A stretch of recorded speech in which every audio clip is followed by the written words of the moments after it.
Welcome to this Zoom discussion organized by the Center for Critical Thinking of Naples, Florida. My name is Bill Pope, and I'm the president of the Center for Critical Thinking.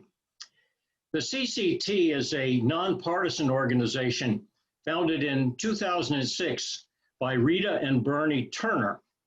We're a group of diverse individuals concerned with the current events of the day. We provide a forum for debate and discussion, and we promote the understanding and value of critical thinking skills. For most of our 14-year history, our programs took place at dinner discussions and library talks. Now that we can't meet in person, we're offering our speakers over Zoom and over our CCT YouTube channel. Like all our online presentations, today's talk is being recorded, so you can enjoy it again or refer friends and colleagues to it. Today's event is part of a series of discussions of issues of vital importance to Southwest Florida, to the state of Florida, and to our country. We're delighted to welcome Dr. Jeanne Goldberg, who will speak today on the rising politicization of science. Will politics or science prevail? Dr. Goldberg is a graduate of the University of Illinois at Urbane, Champaign, and got her medical MD degree from Northwestern University. After having a private practice in diagnostic radiology in Illinois, Dr. Goldberg moved to Southwest Florida. Here, she established Project Detect, a program to enable indigent women to obtain free screening mammograms and follow-up care. She's also involved in numerous other volunteer activities, as well as being a published science writer. We're most fortunate to have Dr. Goldberg in our community and as a member of the Center for Critical Thinking family.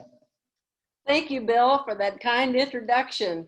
I was honored a year ago when Bill asked me to speak to you about this topic, but who could have predicted at that time that we would be facing a global pandemic?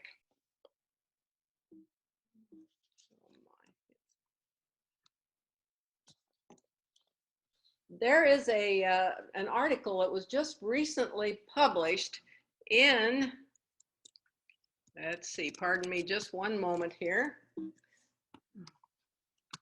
published in the Atlantic, and it was just days before the presidential election. The title of it was, "America is about to choose how bad the pandemic will get."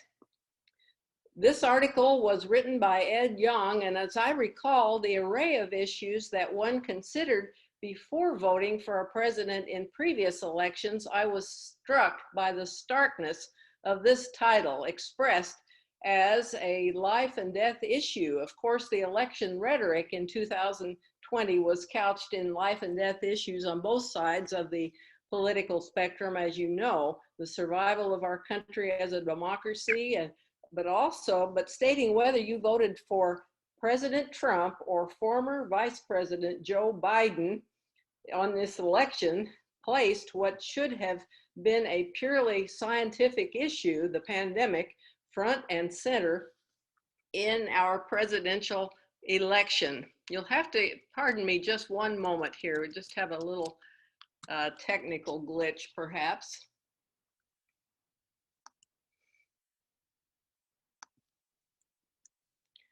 And this was the title of the article that we saw. We're now living, or as Joe Biden says, Vice President Joe Biden has so aptly stated, we are dying in the era of the COVID-19 global pandemic. COVID-19 it's a truly bad actor. It's a deadly, highly contagious, unpredictable virus. Even with the promising advent of the virus, of the vaccines now, it's been predicted that by the end of February 2021, as many as 500,000 Americans may have perished from this disease. As we know, today I think about 267,000 Americans have died. As you know, if there's one jetliner that crashes in our country in a day, it's major news. It's a huge headline. Well, in the last few days of last week, 2,000 people a day died in our country from COVID. So this would be the equivalent of 10 Boeing 737 MAX 200 jetliners crashing. A study comparing our fatality rate with 18 other developed countries showed that we have a 50% higher rate than these 18 developed or developing countries. And countries like Senegal and Ghana have done better than we have at controlling this virus. Now, I'm not going to spend a lot of time on statistics. I know that all of you who are watching are well informed and well versed on the situation. We do know, however, that critically important science-based issues such as climate change, evolution, vaccination, GMO technology, stem cell research, and other scientific issues have become highly politicized in our country. And this politicization is not trivial. In fact, the politicization of COVID-19 has been described not just as a life and death issue in terms of the number of people perishing from it, but also a tipping point in terms of economic issues, and even global and our domestic security is involved and threatened by this.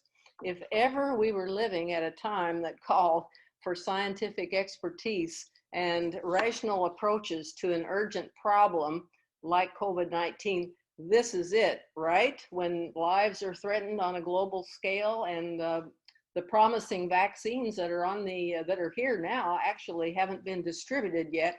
You'd think we'd put all of our political differences aside and work together, right? No, absolutely not. This virus has literally blown up in our faces. My focus today will be, how did we get here? Is there a lack of understanding of scientific issues? Is it a matter of scientific illiteracy? Is research not prioritized? What threats are posed to people's lives by not accepting or even considering scientific evidence? Let's travel together this afternoon on a very brief journey, examining a few historical as well as current trends in an attempt to understand this conundrum. Now, I'm going to focus on our country, but some of these dynamics that I'm going to talk about are also applicable to some other countries in the world. It's a paradox that in a nation that has been in the forefront of scientific developments, we don't lead in the global measurements of scientific literacy. Now, there was a survey early in this year of Americans, and it revealed that 40% of Americans did not know that the sun orbits, that the Earth orbits the sun in a year-long cycle. Now, Galileo knew that in the 16th century, and 52% of Americans thought that dinosaurs and humans lived together. And as we're aware, beliefs in angels, aliens, demons, astrology, etc., flat Earth, all of these sorts of belief systems are making a comeback. It's just hard to understand how this could be. So another aspect of this is that QAnon is a relatively new movement, and it's actually propelling some of these beliefs. And QAnon is actually a potential topic for another discussion. It could take hours to talk about that. So let's just go on a very brief trip together through some American history here. Richard Hofstadter, in a brilliant book, which many of you have probably read, Anti-Intellectualism in American Life, described how the early American Puritans, although they were criticized, rightfully so, for serious, cruel actions, came as close to being, in his words, a class of intellectuals intimately associated with a ruling power. It's the closest class of intellectuals associated with a ruling power that our country has ever seen. In fact, it's interesting that 95% of the Puritan clergy had college degrees, and they conveyed scientific information to their congregates as well as theological information. However, change did come in the early 1700s, late 1600s, and the Great Awakening arrived, featuring the emergence of clergy like Jonathan Edwards, who appealed to the emotions of lay people. He was a revivalist, and many of these revivalists criticized centers of higher learning and even called for the burning of books. Fortunately, in the revolutionary era which followed, our founding fathers, most of them followed the values of the Enlightenment. They subscribed to those values, and they respected science and reason, and they recognized the potential of scientific information and developments to actually improve the lives of Americans. It was an interesting statement of Benjamin Franklin's was that, quote, "The way to see by faith is to shut the eye of reason," end quote. The years following the revolutionary era in our country, however, marked an abrupt departure from the rational, secular orientation of the founders. The early 19th century movement westward was actually a critical factor in our country in the development of anti-intellectualism, and it was accompanied by a resurgence of the revivalistic religious sentiment that I referenced earlier. Dwight Moody, a prominent evangelist of the period who left school after the 5th grade, scorned the reading of books, and he described learning as, quote, "an encumbrance to the man of spirit," end quote. His scorn for science was widely shared among the public, and it was amplified when he stated that in schools, students were being taught that man was, quote, "the offspring of a monkey." How horrifying. In the post-World War II era, there was a resurgence of a respect for developments in medicine and science, space, etc. I remember as a young girl seeing Sputnik, and I realized even at a very young age that that was kind of a landmark event. Also remember being immunized for polio. These sorts of developments had a secularizing effect among the general public, but the part of it that we should understand is that this development of scientific projects involved respecting scientific elitists, and the common man began to feel very dependent upon experts, and this threatened their feelings of self-sufficiency and independence, leading to resentment. Americans respected intelligence, but not intellectuals, and they complained that the value of an idea was actually governed by its utility, not by its inherent value. A quote of Eisenhower defining his idea of intellectuals sums it all up, quote, "An intellectual is one who takes more words than he needs to tell more than he knows," end quote. A suspicion of academics and college students was prevalent at that time, and intellectuals were also scorned because some of them were atheists and some were communists or suspected of being communists. Remember McCarthyism? So here we have the distrust of elitism. This distrust of elitism is prevalent in our world today, and scientists are in the crosshairs.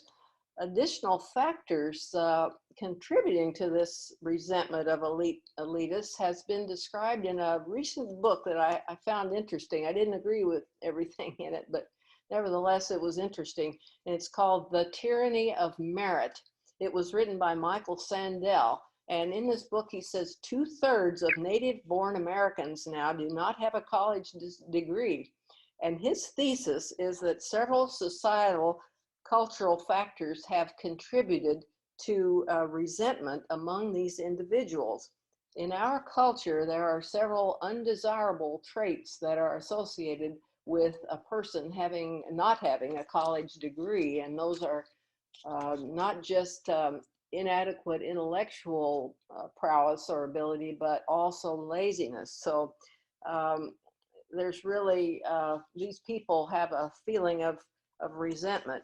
And President Trump has tapped into this distrust and contempt for experts, and he's tapped into the resentment-anger dynamic. Think of Dr. Anthony Fauci, a renowned world expert on infectious disease, who, since this pandemic has erupted, has assiduously adhered to a narrative that is apolitical and one that's aimed at educating the general public and officials about preventative strategies, and also the need for a coherent, coordinated plan to confront the virus. It's interesting that Dr. Fauci is actually he's an elite expert, and he's actually has a public favorability that has exceeded that of the president. But nevertheless, President Trump has discredited him unbelievably by calling him an idiot, and has cut him off, cut Dr. Fauci off when President Trump, did not like the message that Fauci was conveying. And it's sort of interesting that at a rally during the presidential campaign, President Trump yelled a strong criticism about Joe Biden to the attendees at this rally. And here's what he said. He said, "He listens to the scientists." Well, he's correct about that, because Joe Biden's first step after being declared the president-elect was to set up a coronavirus task force comprised of scientific experts, really prominent experts, and they're attempting to, their goal is to use science to address this pandemic crisis. President Trump undoubtedly resents Dr. Fauci's expertise and popularity, but he also despises hearing about the facts on the ground related to this virus, the statistics and so forth. Denialism is a key of the messaging. Now, a number of other factors, in addition to this distrust and resentment of elitists, have contributed to our society's failure to address scientific issues from a rational, unbiased vantage point. And here are just a few of them here. Some more reasons why we aren't reasonable. Well, in the late 1950s, television appeared on the horizon, and in the 60s and 70s, there was a strong decline in the reading of print media. Along with the advent of the internet, the images and textual information, as you know, of course, were rapidly transmissible or transferable to smartphones and computers, absolutely generating the type of emotional gratification that people really craved, the gratification of sensation and optics. Sometimes the factual information was compromised, not infrequently. Along with this phenomenon, there was also a decrease in the attention span of Americans, and they didn't want to read quite as many words. I remember reading about a woman who frequently submitted articles to a particular magazine, and I don't recall the name of the magazine right now, but she submitted a several-page article, and the editor wrote back to her and said, "We just can't accept this article. It's just too long. People don't read that much. They just can't read articles that are that long anymore." An extension of this dynamic of decline of reading text, an extension of this is called a new paradigm of feeling. There was an article, perhaps you read it, it was earlier in the year, or last year, I believe, by Paula Cohen, and this was a Wall Street Journal article, and the title of it was, quote, "It's the era of feelings and not necessarily good ones." And that emerged. An article, in addition, in The Guardian stated that democracies are now being transformed because of a blurring of rationalism and emotion, and that emotion has actually become a new navigational aid. It's enabled President Trump and the Brexiteers, for example, to harness emotions such as fear, anger, resentment, and cynicism to denigrate science and expertise. I read a report about a Flat Earth Society convention, and I read that one of the speakers there told the attendees the following. He said, "Trust in your senses. Don't believe a word of the talking heads," the elitists, in other words. In addition to paranoia and disbelief in the word of experts, anger is prevalent. And social media has been described as a lighter fluid for anger.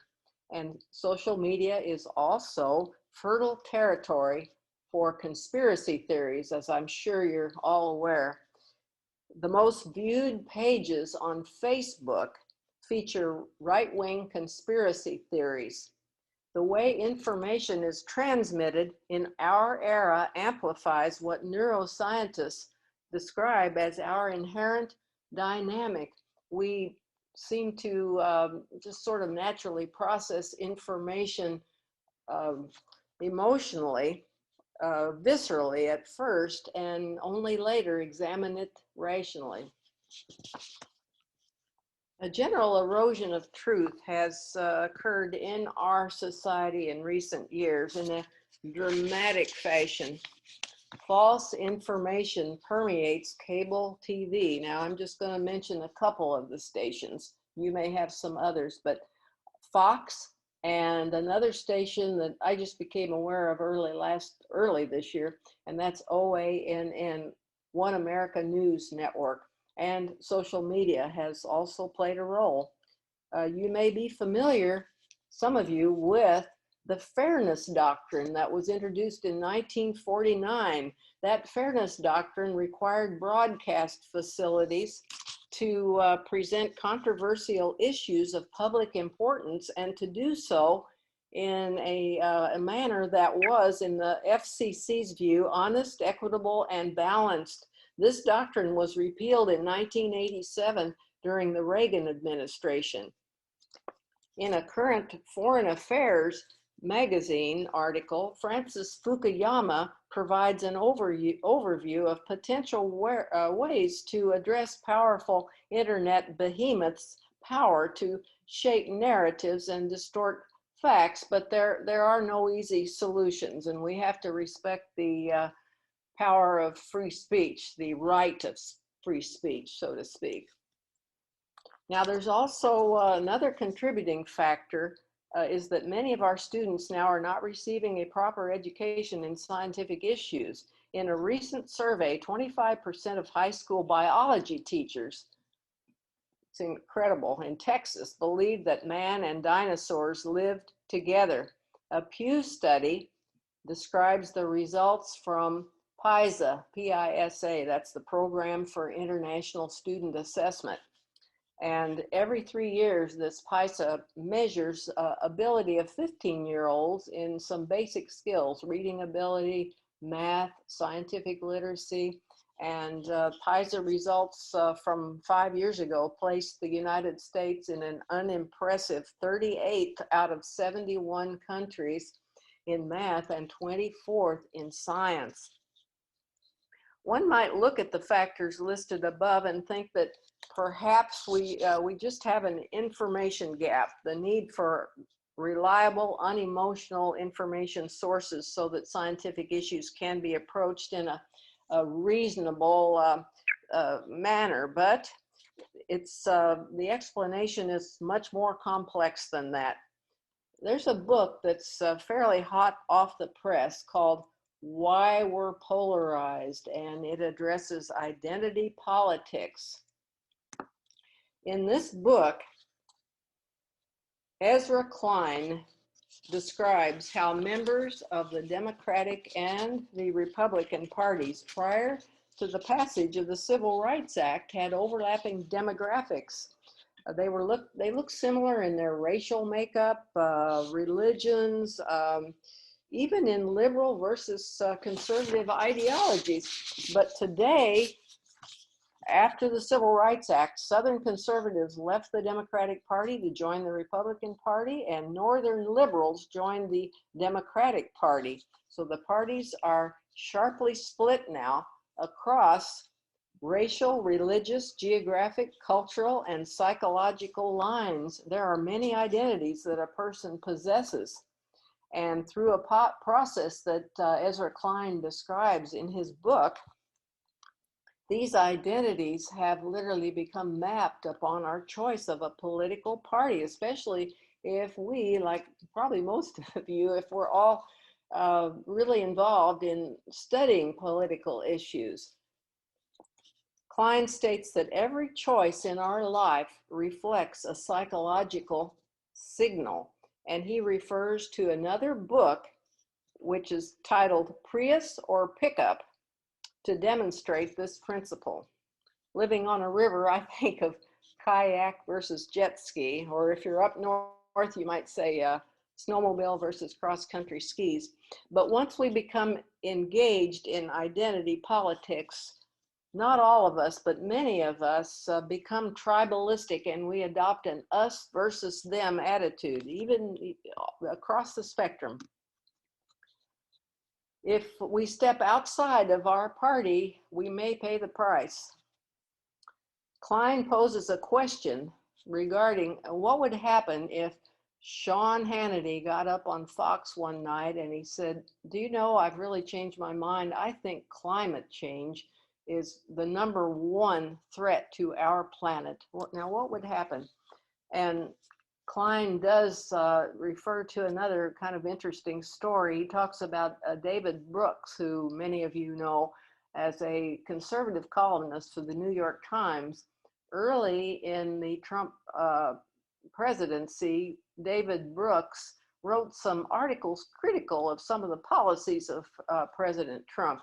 And he said, he says, "I suddenly wasn't the type of conservative all my other conservative friends were, and my social circles drifted away." He said, "My weekends were just howling silences."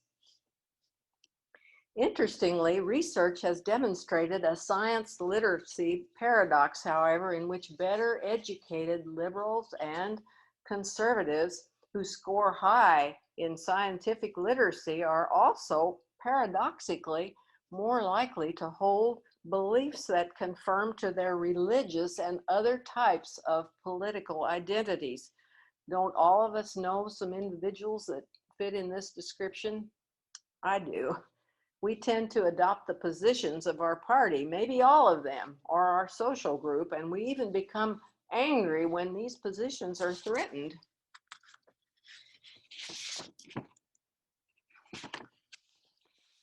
Science is inherently threatening, and there's several characteristics of it that we ought to note here. It's constantly changing. That's very upsetting to somebody who might have a rigid belief system, who doesn't like the way the demographics are changing in our country, or the way science is bringing up all these difficult issues and so forth. It's upsetting to have something that's constantly changing. Fear of change and support of a fixed worldview seems to be a fundamental underpinning of conservative Republicans. Whereas in general, not always, but in general, a more fluid worldview, tolerant of change and new experiences, is more common to Democrats. This dynamic can influence the public's respect for scientific developments and can actually drive conspiracy theories too. Also, science is nuanced. Not not black and white. Sometimes it's black and white. We know that this pandemic is caused by a virus, for example. That's black and white. But there are some other scientific issues that are not so definite. So that's hard for some people to deal with.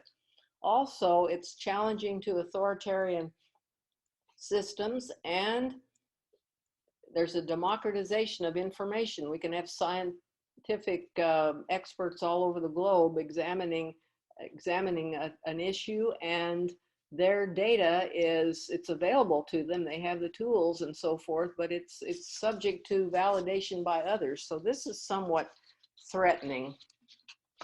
Now, another driver of the politicization of scientific issues is the resurgence of fundamentalist religion. And this is a powerful driver. Today, a majority of the fundamentalists belong to the Republican Party, and this movement has been very accurately described by Catherine Stewart in a book called The Power Worshippers. Perhaps some of you have read it. She describes how the religious right constitutes a political movement, not just a cultural war. And through the ages, you will remember how religion has been threatened by science. Remember Galileo, for example, who almost lost his life for that. Here is just a modern example now today of a conflict between religious fundamentalism and science. I'm just going to give you one example. We're all familiar with the 1925 Scopes trial, which constituted an epic battle between science and religion. Well, this trial is going on today. Religious fundamentalists were energized back then, and their condemnation of secularism, modernism, and the scientific method is still going on today. The word evolution was probably found in a textbook that my grandmother would have used early in the 20th century, but that word was soon replaced by the word development. The word evolution was omitted from a lot of the textbooks.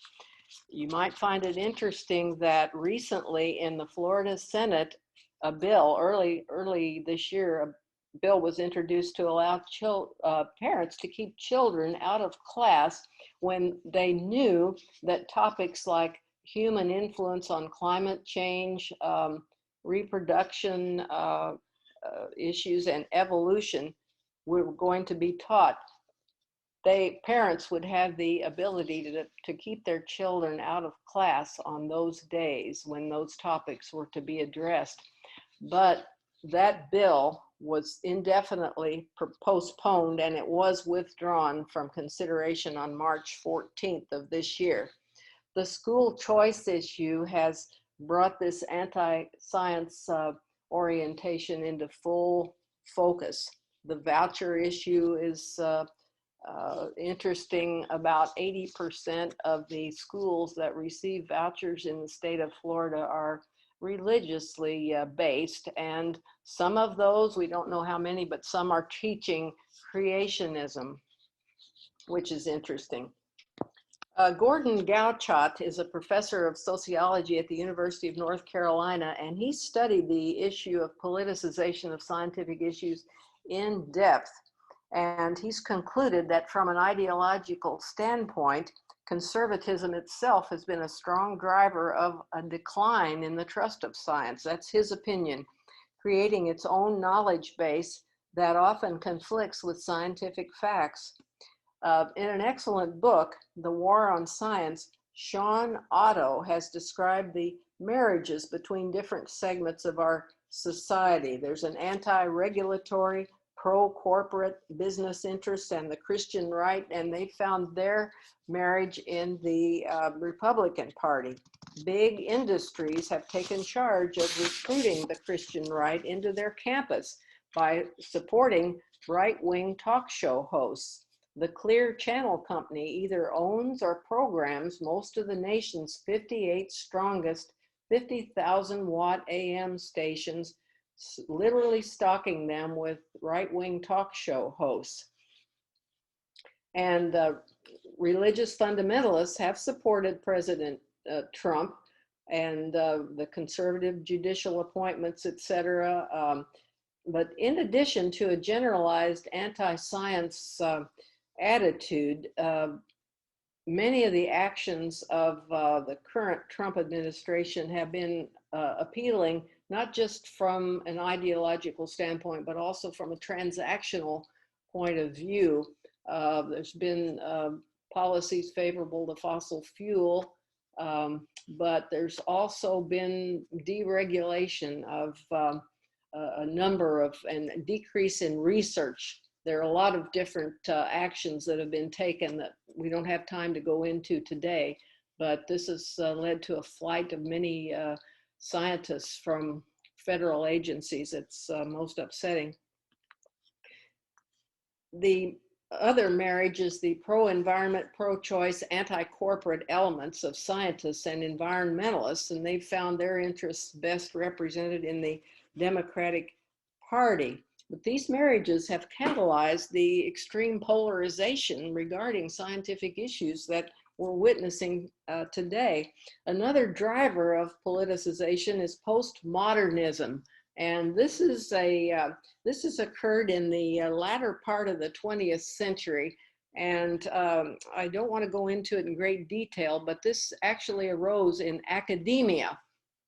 And it was an attempt by its adherents to promote diversity and tolerance of other people's opinions and theories. But unfortunately, this philosophy spilled over into science, producing and promoting the idea that truth is contextual, depending upon one's culture, education, and life experiences. The postmodernists even proposed the idea that since scientific research was conducted in a variety of cultural and social environments, that the conclusions of the research should be regarded as contextual. And they didn't even acknowledge truth, facts, and science as existing separate from human discourse. Anything goes, it's all relative. And this was, of course, a very dangerous and a very powerful driver of what we're seeing in the politicization of scientific issues. And we also need to be aware of the fact of confirmation bias and selective perception that's sort of related to what I'm just talking about now. Filter bubble is a new term now that's applied to social media. We hear and we see what we want to see, and then we believe what we want to believe. A phenomenon that's just recently emerged on the scene is QAnon. How many of you are familiar with it? I can't see you, but I suspect a lot of you are. As you know, it's a conspiracy theory. It's a theory that a right-wing group of Satan, that the right-wing group believes that there is a Satan worshiping group of pedophiles, and they're trying to undermine President Pope's or President Trump's election. The Q supporters are comfortable with unsupportable, conflicting beliefs such as the COVID-19 pandemic is a hoax, and simultaneously claiming it was sent from China to undermine President Trump's re-election. It's been stated that the DNA of conspiracy theories, many of which seem to be more prevalent on the right, is a sense of powerlessness in the face of threatening, unaccountable forces that have shattered traditional norms like women's place in our society, globalization, inequalities, growing participation of minorities in our society, tolerance of LGBTQ, and changes in traditional family structures. In other words, change. Anti-elitism, nativism, and xenophobia result from these perceived threats. An expert on conspiracy theories has stated that COVID-19 is a perfect storm for conspiracy theories. QAnon has profoundly dangerous implications for anti-science. Even the world-renowned, highly respected Dr. Fauci has been smeared, impugned, and personally threatened by QAnon proponents. And many of the QAnons are anti-vaxxers and promoters of unproven remedies. Hydroxychloroquine, for example, or swallowing or injecting bleach. We wonder what their attitude will be about vaccination. Well, once political identity impacts their opinions, but this relationship is not always so clear-cut. We have many identities that can conflict on occasion in interesting ways.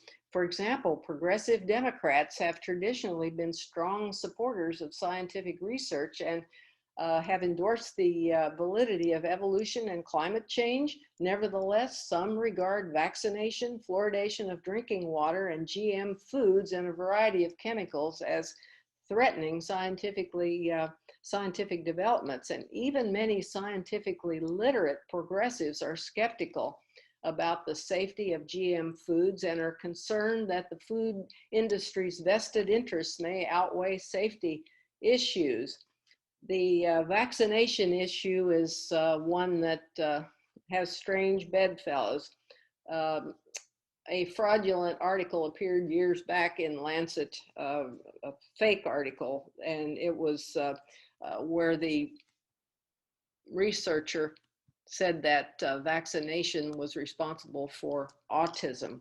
And that's a falsehood. The Lancet withdrew that article. It's been totally thrown out. The data was fraudulent, etc. But this perception about autism's relationship to vaccination has gained traction, and it's been very, very destructive. And some progressive Democrats, usually supportive of regulation that they see contributing to public welfare, have objected to vaccination on the grounds that perhaps it promotes autism. And conservatives have decided that they're not happy about required vaccinations because it threatens their personal freedom. Speaking of perceived violations of one's personal freedoms, how about the big issue that should have been discussed 9 months ago, masks? This issue is truly emblematic of the politicization of science. How could there even be a discussion now of whether or not to wear masks and to make the wearing of them mandatory months after they've been shown to reduce or prevent community spread of COVID-19?